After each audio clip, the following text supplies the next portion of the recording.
नमस्कार, मैं विकास तिवारी हूं और आप बस्तर टॉकीज देख रहे हैं। लेकिन एक संविधान का दिवस है।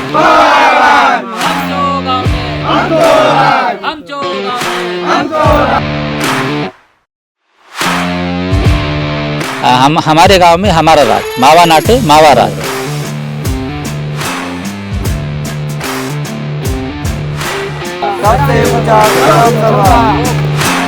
आत्मानंद से निकाल रहे। व्यवस्थाएं उतनी बेहतर नहीं हुई हैं कि जहां तक ये लोग पहुंचना चाह रहे हैं वहां तक पहुंच पाए। क्यों?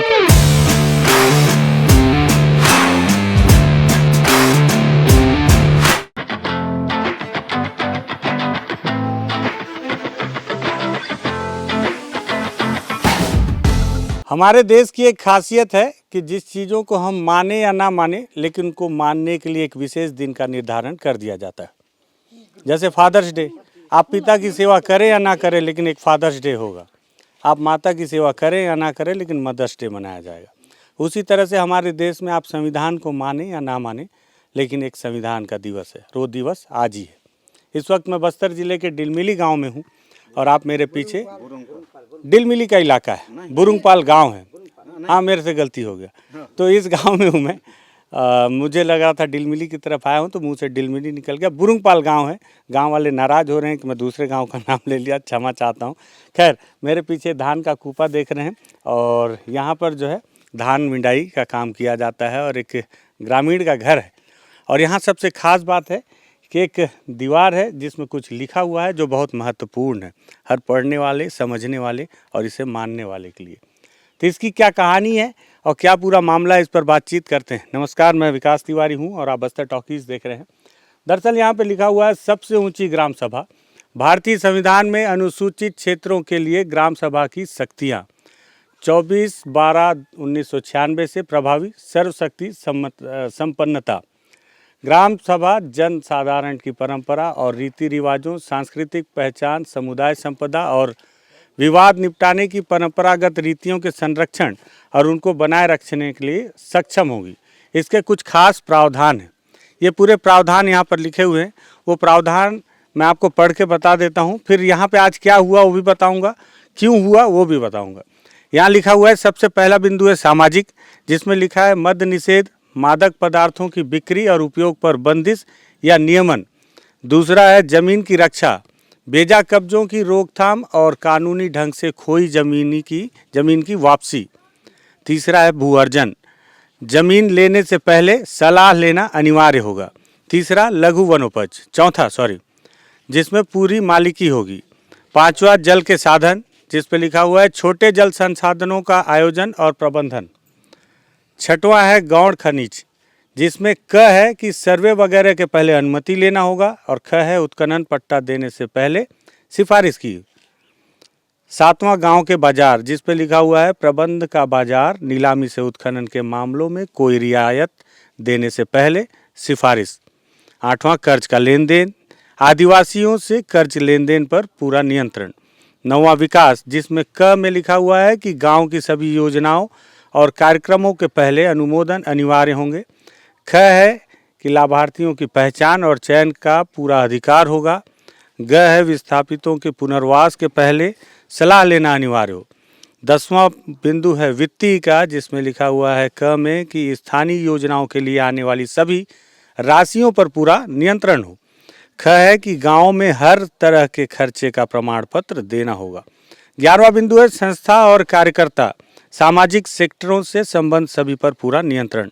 साथ में आखिरी में नोट लिखा हुआ है, जिस पे लिखा हुआ है राज्य की इस व्यवस्था से असंगत कानून बनाने का अधिकार नहीं है। सभी राज्यों को इसकी भावना के अनुरूप कानून बनाना है, पर ग्राम सभा को अपना कामकाज शुरू करने के लिए उनका इंतजार करना जरूरी है। गांव समाज ही अब संविधान में ग्राम सभा के रूप में प्रतिष्ठित है। गांव समाज सभा स्वयं है। ग्राम सभा ही गांव गणराज्य की सर्वशक्ति संपन्न संसद है। ये लिखा हुआ है इस बोर्ड में। और ये लाइनें जो हैं आदिवासियों को, वहाँ रहने वाले मूलवासियों को और ग्राम सभा की ताकतों के बारे में बिंदुवार समझाया गया है विधिवत, और इसके लिए पूरी ड्राफ्टिंग भी की गई। ये जगह बहुत महत्वपूर्ण है जहाँ पे मैं खड़ा हूँ।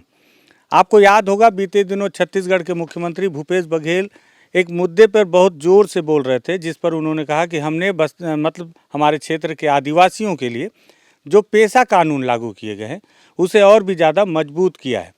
तो वो जो पेशा कानून का जिक्र आप सुनते हैं ना, उस पेशा कानून का ड्राफ्टिंग जो है ना यहाँ पे हुआ था, यहाँ ना इस इलाके में। यहाँ एक छोटी सी झोपड़ी थी, वहाँ एक व्यक्ति रहते थे जिनका नाम था बीडी शर्मा। बीडी शर्मा कभी यहाँ पे कलेक्टर हुआ करते थे। बीडी शर्मा का नाम आपने सुना होगा जब Sukma collector Alex Paul Menon का अपहरण हुआ, जब उनकी रिहाई के लिए माओवादियों तक 2 लोगों को जाना था, तो उसमें एक महत्वपूर्ण व्यक्ति थे बीडी शर्मा। उसके बाद उनका नाम और भी लोगों के जहन तक आया। बीडी शर्मा हमेशा से आदिवासियों के लिए काम करते थे, उनके हितों के लिए काम किया करते थे और उन्होंने यहीं बैठकर पेशा कानून की ड्राफ्टिंग की। उसके बाद ये पेशा कानून जो है सबके सामने आया। आज संविधान दिवस है। मुझे किसी ने बताया कि डिलमिली के इस इलाके में ये जो बुरुंगपाल का गांव है, डिलमिली का जो इलाका है पूरा, इसमें जो बुरुंगपाल का जो गांव है, यहाँ पर एक जगह है जहाँ पे बीडी शर्मा रहते थे और यहाँ पर एक बोर्ड लगा हुआ है जिस पे सारी चीज़ें लिखी हुई हैं और गांव वाले बहुत सम्मान से उसकी पूजा अर्चना करते हैं। जब आए तो गांव वाले, आप तस्वीरों में देख रहे हैं कि किस तरह से पूजा पाठ कर रहे हैं। तो एक भाई भी हैं जो यहाँ पर हैं, हालांकि अभी धान मिंडाई और त्योहारों का सीज़न चल रहा है, तो बस्तर के जो आदिवासी हैं, जो बुजुर्ग हैं, जो ज़्यादा जानकार हैं, लेकिन क्या है थोड़ा सा त्योहारों में लीन है, इसलिए उनसे बात करने से अच्छा है मुझे लगा किसी युवा से बात करें। भैया क्या नाम है आपका? नरेंद्र कर्मा। नरेंद्र कर्मा जी। क्या करते हैं नरेंद्र जी आप? मैं इसी गांव का हूं और मैं पंचायत विभाग में कार्यरत हूं। अच्छा, पंचायत विभाग में कार्यरत भी हैं। पढ़ाई वढ़ाई कहाँ तक की है? मैं बीए की हैं। तब तो आप बहुत विधिवत बताएंगे। मैं देख रहा था कि आप नारा लगवा रहे थे कि लोकसभा न विधानसभा सबसे बड़ी ग्राम सभा, और पूजा भी कर रहे थे। ये बोर्ड क्या है? हालांकि बहुत सारी जानकारी जो मुझे मालूम थी वो मैंने बताया अपने दर्शकों को। ये जो दीवार पे अंकित है इसका क्या वैल्यू है? बताया जाता है कि पेशा कानून की ड्राफ्टिंग यहाँ हुई थी, उस पर क्या सच्चाई है? क्यों आप लोग पूजा करते हैं? थोड़ा सा विधिवत बताएं दर्शकों को। ये जो शिलालेख जो देख रहे हैं आप लोग, इसमें पेशा कानून का जो ड्राफ्टिंग बीडी शर्मा पूर्व कलेक्टर के द्वारा किया गया था। यहाँ एक 2 रूम का कुटिया था, मिट्टी का कुटिया था। उन्होंने कहाँ? यहीं पे ना? यहीं इसी स्थान में उन्होंने यहाँ कलेक्ट्री छोड़ने के बाद शायद उनको पता चला इस एरिया में प्लांट लगने वाला है, तो उन्होंने वो प्लांट का नाम बता रहे थे आप क्या? डाइकेन नामक एक फैक्ट्री सुंदरलाल पटवा सरकार के समय यहाँ स्थापित होने वाली थी और शिलालेख भी हुई थी। अच्छा। तो बीडी शर्मा जी ने आके यहाँ के ग्रामीणों से चर्चा की। उन्होंने समझाया कि फैक्ट्री आने से किस प्रकार से यहाँ के लोगों का अत्याचार होता है और ज़मीन ले लिया जाता है, उसके बाद आप लोगों को आने वाला समय में क्या परेशानी होगा। उन्होंने दूरदर्शिता दिखाते हुए लोगों को अपने विवेक से समझाए। उसके बाद लोगों ने भी उनकी बातों को गंभीरता से लेते हुए लड़ने का फैसला किए और कानूनी तरीके से लड़े और नगरनार स्टील प्लांट और ये स्टील प्लांट दोनों साथ साथ में स्थापित होने वाले थे। यहाँ का भूमि पूजन करके चले भी गए। उसके बाद ये लोग, यहाँ भूमि पूजन हो गया था? हाँ, भूमि पूजन मावलीबाटा में हो गया था, शिलालेख भी हुआ था। लेकिन यहाँ के ग्रामीण विरोध किए और उस शिलालेख को उखाड़ के फेंके। उसी दिन से यहाँ का एक नारा दिया गया था कि हमारे गांव में हमारा राज, मावा नाटे मावा राज। तो उसी के तहत, उसी के तर्ज पे जमीन तुम्हारा, जमीन हमारा, कागज तुम्हारा, नहीं चलेगा। ऐसा करके यहाँ के लोग संघर्ष किए और इस संघर्ष को 1992 में अंजाम दिया गया। और हम लोग उस समय छोटे छोटे थे। हमारे सियान लोग बताते हैं हम लोग इस प्रकार से लड़े, साइकिल में पदयात्रा गए, पैदल पदयात्रा गए और सरकार के साथ डायरेक्ट लड़े। हम लोग तो अनपढ़ थे और उस क्षेत्र में, जगदलपुर क्षेत्र में, वो लोग पढ़े लिखे लोग थे। वो लोग तंज मारते थे कि तुम लोग अनपढ़ लोग कैसे सरकार के साथ लड़ोगे। अच्छा। लेकिन यहाँ के लोग अनपढ़ जरूर थे, लेकिन इनके जहन में ये जरूर था कि दूरदर्शिता था और उन्होंने सोच समझ के उद्योग लगने से मना किया और हम लोग अभी सुरक्षित हैं इस एरिया में। और नगर नार वाले भी विरोध किए कि वो लोग नहीं किए थे उस समय? नगर नारे में कुछ लोग समर्थन में आए, लेकिन वो लोग किसी न किसी लोभ लालच में वो लोग फिर अपना अपना जमीन में बिक गए, मुआवजा ले लिए और वो आज भुगत रहे हैं। वो लोग अब अखबारों के माध्यम से पता चलता है हम लोगों को कि नौकरी भी नहीं मिल रहा है, बाहरी लोग आके नौकरी कर रहे हैं और खेतों में गंदा पानी जा रहा है, वो पास प्रदूषण हो रहा है। ऐसा करके अभी मीडिया के माध्यम से हम लोगों को खबर मिल रहा है वहाँ की समस्या। वहाँ की समस्या। क्या लग रहा है वहाँ के मुकाबले आप लोग कितना संतुष्ट हो कि मन में फील तो नहीं आता कि यार वहाँ फैक्ट्री लग गया, लाखों रुपया मुआवजा मिल गया, लोगों के पास कार है, बाइक है? नहीं, हम लोगों को किसी भी प्रकार का फील नहीं है। हम लोग यहाँ सुरक्षित है। हमारी ज़मीन रहेगी तो हम लोग पीढ़ी दर पीढ़ी हम लोग कमाएंगे। नौकरी 60 साल तक करेगा, उसके बाद उसका पीढ़ी क्या करेगा? इसी तर्ज पे यहाँ के लोग बुद्धिजीवी लोग सोचने के बाद ज़मीन नहीं देने का फैसला किए। और विकास तो यहाँ के लोग भी चाहते हैं, लेकिन विकास के लायक उस लायक हमारे लोग पढ़े लिखे नहीं हैं। पढ़े लिखे नहीं होने के कारण यहाँ के लोग अभी भी फैक्ट्री के लगने के पक्ष में नहीं है। जब तक यहाँ के लोग उस लायक शिक्षित नहीं होंगे, हमारे लोग को क्या रापा और गैंती का ही काम करेंगे क्या? अफसर अधिकारी कोई दूसरा चलाएगा? यही कहना है इस क्षेत्र के लोगों का। मतलब अगर प्लांट लग भी गया जैसे एनएमडीसी में, हाँ, किरंदुल बचेली में कि उतना बड़ा फैक्ट्री लगा है, लेकिन वहाँ का आदिवासी या तो बंदूक उठाता है या फावड़ा। जो पहाड़ के दूसरे तरफ चला गया वो बंदूक उठा लिया है, जो पहाड़ के इधर वो फावड़ा उठा रहा है। बाकी ठेकेदार और अधिकारी तो बाहर से आ रहे हैं। मेरा आंखों देखा हुआ है, बस्तर के वहाँ उस इलाके के किसी आदिवासी को मैं अधिकारी बनते नहीं देख पाया हूँ अभी तक। हाँ, इसीलिए हम लोग भी कहते हैं और इस गांव के लोग हमारे पूर्वज भी कहते हैं, बुद्धिजीवी भी कहते हैं, जब हम लोग उस लायक शिक्षित होंगे, हम स्वयं बोलेंगे कि हमारे पास आप फैक्ट्री लाइए।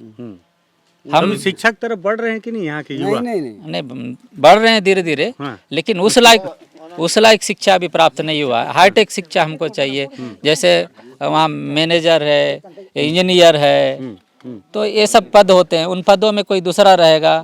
हमारे लोगों को क्या झाड़ू लगाओ, पोछा लगाओ, गैंती तगाड़ी उठाओ, वो जमीन हमारी, लेकिन कोई दूसरा मालिक बनेगा, ये बर्दाश्त नहीं। ये बर्दाश्त नहीं।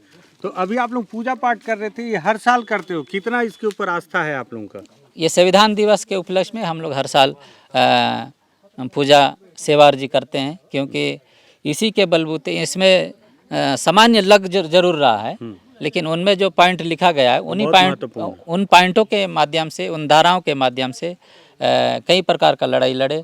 डिलमिली में थाना खुल रही थी, उन्हीं पेशा कानून के जो धाराओं के तहत ग्राम सभा की और लिख के दिए। और उस समय भी 1992 में उसी तर्ज पे लड़े। तभी से हमको विश्वास हुआ कि वाकई में इसमें शक्ति है, और उसी से आस्था के रूप में अभी हम लोग मनाते आ रहे हैं। अच्छा, छत्तीसगढ़ सरकार अभी बोल रही थी कि पेशा कानून को और मजबूत किया है हमने। आप लोग पेशा कानून यहाँ पे ड्राफ्ट हुआ है, आप लोग बहुत करीब से समझ रहे हैं। क्या लगता है कि वाकई में पेशा कानून अभी किस परिस्थिति, क्योंकि कांग्रेस के जो बहुत पुराने नेता रहे हैं, अरविंद नेताम, या सीपीआई के पुराने आदिवासियों के नेता रहे मनीष कुंजाम, ये सब का कहना है कि ये जो पेशा कानून अभी कांग्रेस के राज में जो भूपेश बघेल जी बोलते हैं कि हमने जो लागू किया है, उनका ये कहना है कि इसमें उन्होंने संशोधन करके आदिवासियों की शक्तियों को और कमज़ोर कर दिया है। यहाँ से ड्राफ्टिंग हुआ, आपको क्या लगता है? आप पढ़े लिखे भी हैं, आके आपने पेशा कानून को देखा अभी, और उसमें आपको क्या फील हुआ? क्या वाकई में पहले से मजबूत हुआ है या कमज़ोर हुआ है पेशा कानून? पेशा कानून का समाज का जो है पहले से मांग था। पेशा कानून तो पहले से भी प्रभाव में था, लेकिन नियम नहीं बने थे। छत्तीसगढ़ सरकार अभी नियम जो बनाया है, लेकिन वो भी प्रभाव से लागू नहीं हुआ है। तो कहीं ना कहीं यदि पेशा कानून में कटौती किया गया या धाराओं को कमज़ोर किया गया, हमारे अधिकारों को कम किया गया है, तो उसमें जोड़ा जा सकता है। लेकिन जिस प्रकार से सरकार एक मंशा जाहिर की कि पेशा कानून को ज़मीनी स्तर पे लागू किया जाए, लेकिन अभी तक प्रभाव से लागू नहीं हो पाया पूर्ण रूप से। इसका खामियाजा हम लोगों को भुगतना पड़ रहा है। भू राजस्व संहिता में भी उसी प्रकार है। और बाकी जो निर्माण काम स्वीकृति से लेने से पहले परामर्श लेना जरूरी है, तो ऐसा किसी भी प्रकार का दिख नहीं रहा है। अच्छा, ये बताएं कि आप लोग जैसे संविधान को मान रहे हैं, आप लोग ये भी मान रहे हैं कि हम लोग जब बहुत अच्छा पढ़ाई लिखाई कर लेंगे तब हम खुद मांग करेंगे कि अब यहाँ पे प्लांट लगाओ। अब हम बड़े शीर्ष पदों पे नौकरी करने योग्य हो गए हैं। तो इस क्षेत्र में क्या क्या बदलाव आया? स्कूल, शिक्षा, स्वास्थ्य को लेकर कुछ बदलाव आया है आप लोग के क्षेत्र में?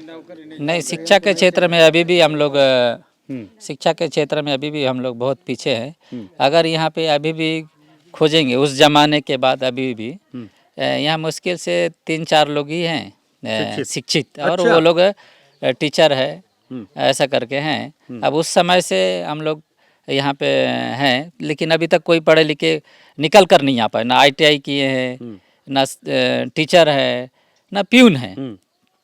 कहीं न कहीं तो मतलब शिक्षा के प्रति लोगों का रुझान कम है या व्यवस्था कम है सरकार की शिक्षा? नहीं, व्यवस्था में भी हम लोगों को कमी नज़र आ रहा है, और उस प्रकार से हम लोगों को पहल करना चाहिए कि शासन प्रशासन को भी शिक्षा के क्षेत्र में, जैसे मैं तो सक्षम हूँ, मेरे बच्चा को मैं सरकारी छोड़ के इंग्लिश मीडियम स्कूल में मैं भेजूँगा, लेकिन ये गाँव वाले लोग वहाँ तो उस शिक्षा में नहीं भेज पाएंगे, और यही इनके बच्चे और उधर दुर्ग भिलाई के बच्चे कंपटीशन नहीं कर पाएंगे।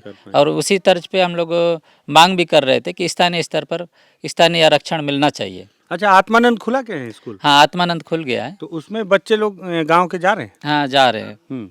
वहाँ क्वालिटी अच्छा है बताते हैं? नहीं, शुरुआत में बहुत अच्छा था। अब शुरुआत में बहुत अच्छा था, लेकिन अभी कहीं न कहीं पढ़ाई का स्तर कम हो रहा है। उसमें भी सरकार को और स्थानीय स्तर के जो नेता है या फिर जो पदाधिकारी बने हैं, वो लोगों को भी उसमें जाके समय समय पर चेक करना चाहिए। जिस प्रकार से इसका ब्रांडिंग हुआ शुरुआत में, अच्छा था कि हमारा बच्चा भी इंग्लिश में जाके पढ़ेगा, लेकिन जो सरकारी स्कूल के जो बच्चे हैं वो लोग जाके बढ़ चढ़ के ले रहे थे, और प्राइवेट स्कूल के बच्चे भी वहाँ से निकाल के वहाँ आत्मानंद में ले जा रहे थे। लेकिन अभी ऐसा हो गया कि वहाँ के बच्चे लोग का रिजल्ट खराब आ रहा है बोल के आत्मानंद से निकाल रहे हैं क्या? आत्मानंद से निकाल रहे हैं। मतलब जितना ब्रांडिंग हुआ हकीकत उतना नहीं है, ऐसा बोल रहे हो? हाँ, जमीन पे उनका स्कीम बहुत अच्छा है। हाँ, स्कीम बहुत अच्छा है, लेकिन उसका जो है पहल करने के बाद सतत उसको निगरानी, हाँ, मेंटेन करना चाहिए। वो स्तर जो है नीचे नीचे गिर रहा है। हम लोग बहुत उम्मीद किए थे कि अच्छा पहल है, हमारे बच्चे भी इंग्लिश मीडियम में जाके पढ़ेंगे, लेकिन वो सब सपना ही टाइप का हो गया। हाँ, सपना टाइप का हो गया। उसको जाके देखना चाहिए। ठीक बात, ठीक है। बहुत धन्यवाद आपका कर्मा जी, शुक्रिया हमसे बातचीत करने के लिए। तो ये संविधान का ये जो स्तंभ है जहाँ पे इन्होंने लिखा हुआ है सबसे ऊंची ग्राम सभा, और यहाँ संविधान दिवस पर ये सब गांव वाले हैं, इन्होंने यहाँ पर पूजा पाठ किया और जो है उस पर अपनी आस्था जाहिर की। कर्मा जी थे, कर्मा जी बहुत आगे बढ़ के पूजा पाठ कर रहे थे और नारियल फोड़ रहे थे और नारेबाजी भी लगवा रहे थे। तो मुझे लगा इनसे बातचीत करनी चाहिए। ग्रेजुएट भी हैं, पढ़े लिखे हैं, इनके पास एक विज़न भी है और मंशा भी है, और पुरानी कहानियाँ इन्होंने अपने पिताजी से सुनी भी हैं कि यहाँ पे BD शर्मा किस तरह से रहे, किस तरह से काम किए, लोगों की सोच क्या है। हालांकि इन्होंने ये भी बता दिया कि क्षेत्र में संविधान को लेकर काम जरूर हो रहा है, लोगों में जागरूकता है अपने संविधान और अधिकारों को लेकर, उसके बावजूद व्यवस्थाएं उतनी बेहतर नहीं हुई हैं कि जहां तक ये लोग पहुंचना चाह रहे हैं वहां तक पहुंच पाएँ, क्योंकि शिक्षा का स्तर अभी भी यहाँ पे नगण्य नहीं है। ये कहानी यहाँ की, और मुझे लगा कि संविधान दिवस पर यह महत्वपूर्ण कहानी है उस संविधान दिवस की जिस पर पूरा देश चल रहा है, टिका हुआ है, ऐसा लोग बोलते हैं। आप समझिए संविधान को कितना लोग मानते हैं। क्या आपको पता है कि आज संविधान दिवस है? अगर आपको पता है तो क्या आपको पता है कि आप संविधान को कितना मानते हैं या ये देश संविधान को कितना मानता है? इस पे अपनी राय दीजिएगा। वीडियो पसंद आया हो तो वीडियो शेयर कीजिएगा। बस्तर टॉकीज को सब्सक्राइब कीजिएगा। धन्यवाद।